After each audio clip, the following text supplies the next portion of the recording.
நான் கவிதா பாரதி, தமிழ்நாடு சின்னத்திரை இயக்குநர்கள் சங்க தலைவராகவும் தமிழ்நாடு சின்னத்திரை கலைஞர்கள் கூட்டமைப்பினுடைய தலைவராகவும் இருக்கிறேன்.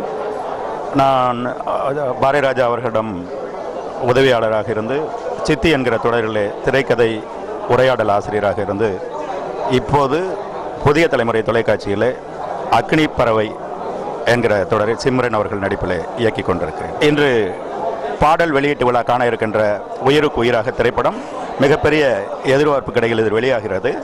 என்னுடைய இயக்குனர் திரு மனோஜ்குமார் அவர்கள் இயக்குனர் மையம் பாரதிராஜா அவர்களிடம் பயின்று மிகப்பெரிய வெற்றி படங்கள் பல படங்களை கொடுத்தவர்.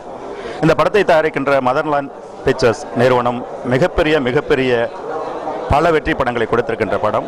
பெரிய இயக்குனரும் பெரிய நிறுவனமும் இணைந்து இன்று இசை வெளியீட்டு விழா காணுகின்ற இந்த படம் பட வெளியீட்டு விழாவுக்கு பிறகும் நீண்ட மிகப்பெரிய வெற்றியை பெறும் என்று நம்புகிறோம்.